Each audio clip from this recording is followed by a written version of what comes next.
You think you're ready for an emotional movie, but you're not. Hart's War will make you question justice, Nothing in Common will shatter your view of parental love, Jersey Girl will drown you in regret, and Home Alone, Too Lost in New York, yes, that comedy, ends with a loneliness that cuts deeper than you remember. But none of them prepare you for the film at number 1. A seemingly innocent comedy turns into a gut punch about family and loss.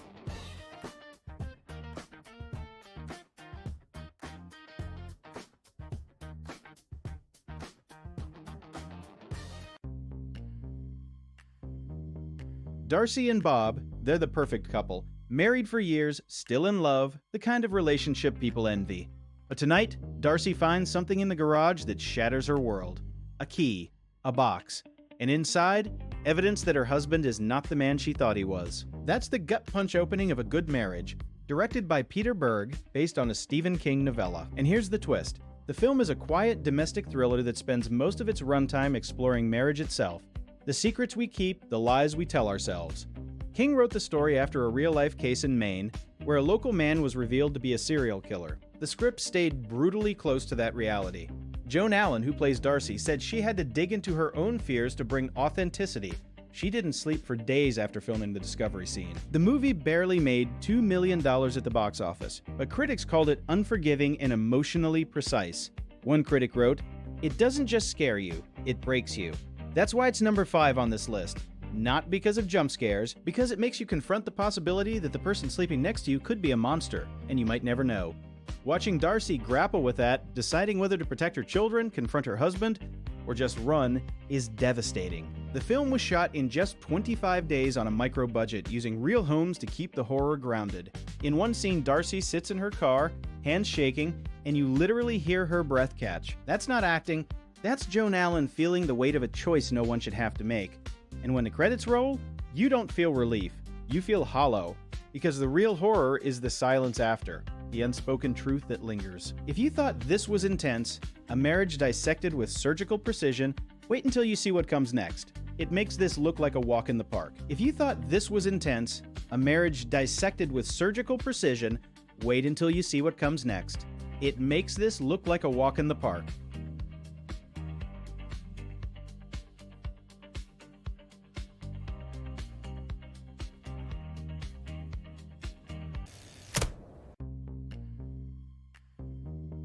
You know that moment when the hero walks away from an explosion in slow motion? This movie spits in the face of that. Hart's War takes you into a Nazi POW camp, but it's not about escape, it's about the lies we tell ourselves to survive.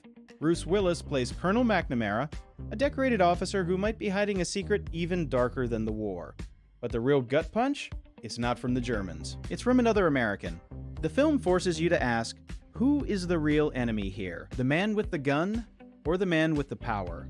What makes this unique is its reversal of expectation. The entire second half becomes a courtroom drama, a trial inside a prison camp where the accused is a black officer charged with murdering a white one. The movie strips away every action hero trope and leaves you with a cold stare into segregation's ugly heart. Here's a fact that'll blow your mind. Bruce Willis took a massive salary cut to make this film because he believed in its message.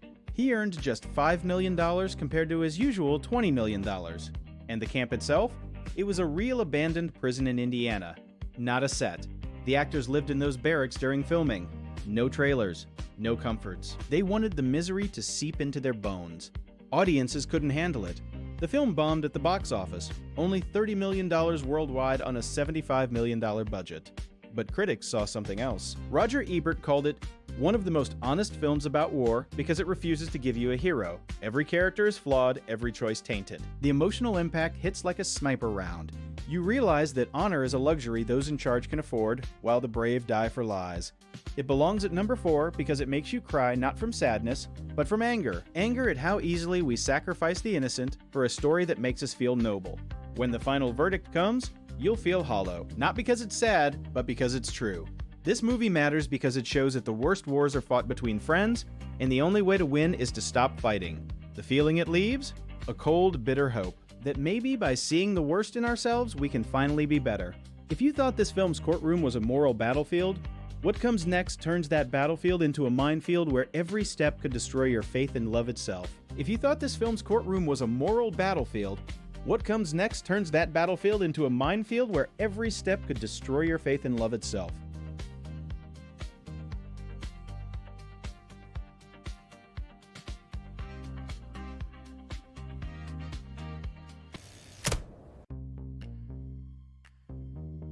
The cameras rolled on a scene that would become the most devastating in Nothing in Common, and Tom Hanks just stopped. He couldn't say the lines. The director, Gary Marshall, called cut, but Hanks walked off set. For 20 minutes he sat alone. When he returned, his eyes were red. "I didn't know I had that in me," he whispered. That moment, unscripted, became the film's emotional core.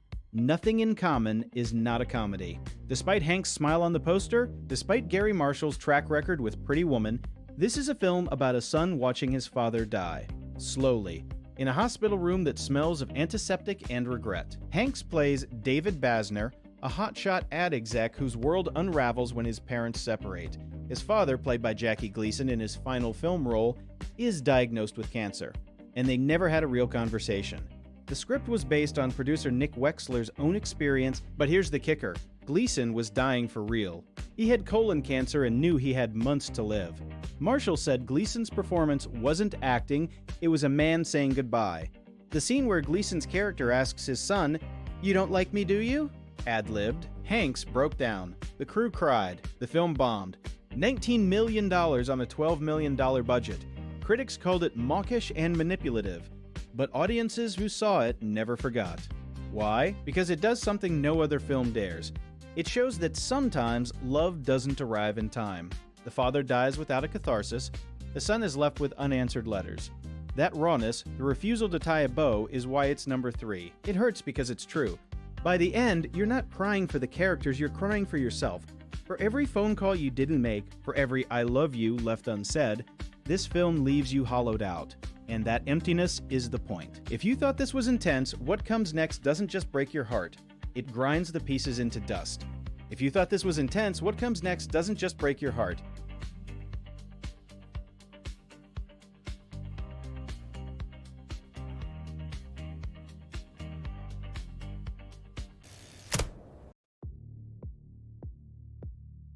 You know that feeling when everything is going perfectly and then, in one split second, it all shatters? That's the opening of Jersey Girl, and it doesn't let go. Kevin Smith, the guy who gave us stoner comedies, decided to rip your heart out instead.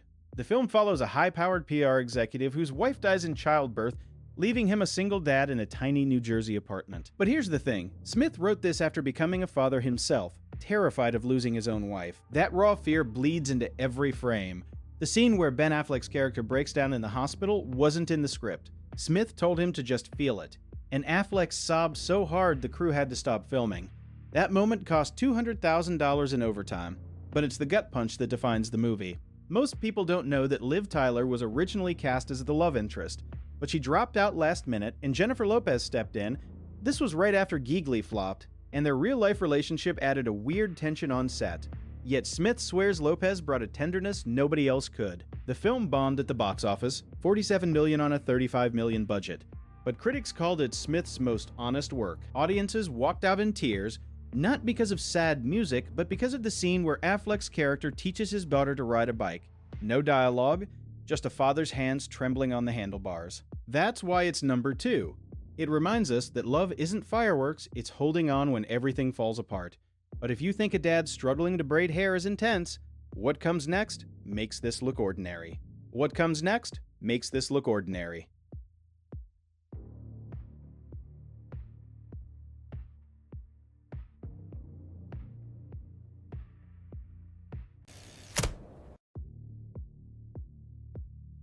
Picture this, a 10-year-old boy, alone in New York City, checking into the Plaza Hotel with a credit card and a lie.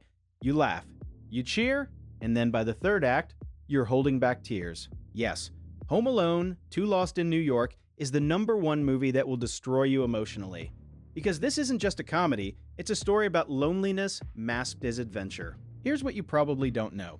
The film earned $359 million worldwide, making it one of the highest-grossing comedies of the 1990s. But its heart is in its filming locations, like the real-life Plaza Hotel, which doubled as Kevin's playground. Macaulay Culkin, then 12, improvised the iconic scene where he pretends to call room service, adding layers of mischief and vulnerability. Director Chris Columbus revealed that the hardest scene to film was Kevin's emotional moment with the pigeon lady, played by Brenda Fricker, because Culkin broke down crying between takes, pulling from his own experiences of feeling isolated amidst fame. The editors struggled to keep the tears from looking fake, so they left raw footage. Audiences connected deeply because Kevin isn't just resourceful, he's a kid desperate for connection. His traps against the wet bandits are hilarious, but his real fight is against abandonment. The film's emotional gut punch is this: Kevin learns that even a stranger in a park can become family. That's why it's number 1. After the credits, you don't just remember the explosions, you remember the moment Kevin hugs his mom, tears streaming. That's the feeling, a reminder that no matter how tough you are, you still need someone. That's why this film matters. It leaves you raw but hopeful, a wreck you're grateful for.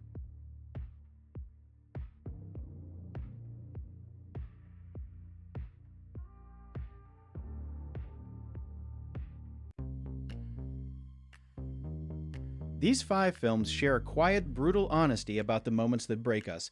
Whether it's a partner's hidden darkness in A Good Marriage, the moral cost of war in Hart's War, or the slow ache of watching a family fall apart in Nothing in Common. They don't flinch from showing us that love can be messy, failures can cut deep, and even holiday comfort films like Jersey Girl or Home Alone 2: Lost in New York hold a layer of loneliness beneath the laughter. What ties them together is a truth we rarely admit. We watch not for escape, but to feel seen in our own pain. So which of these films hit you the hardest? And why? Was it the quiet gut punch of a single scene? Or how it reminded you of a time you'd rather forget?